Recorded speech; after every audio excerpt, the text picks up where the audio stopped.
Post-traumatic stress disorder. This condition is triggered by a terrifying event, either experiencing it or witnessing it.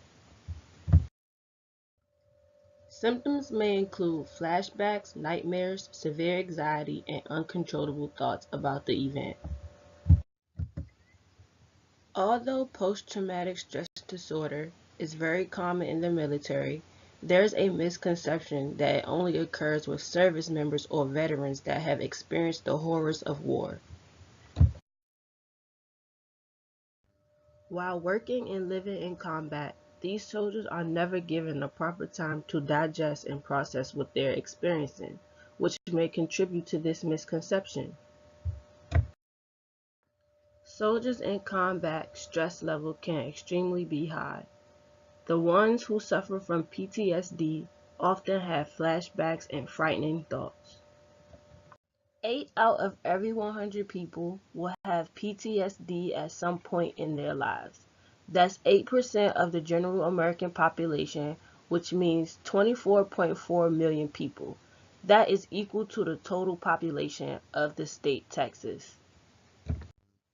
There is a wide range of events that can lead to this disorder, such as terrorist attacks, the death of a loved one, a breakup, car accidents, natural disasters, and even sexual assault.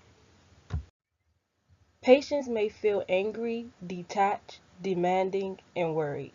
They may avoid closeness by pushing away or finding fault with loved ones and friends.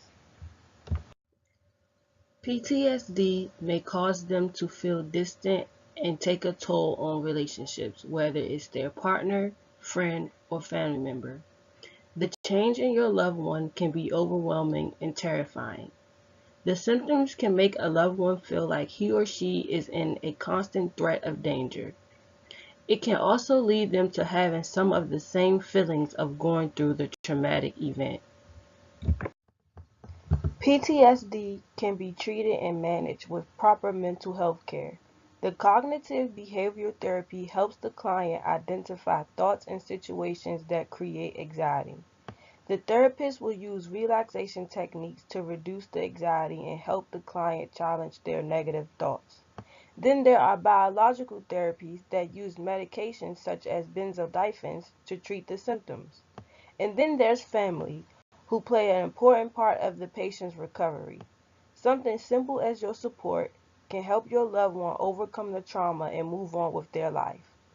What works for one person may not work for another. You must find what best suits you.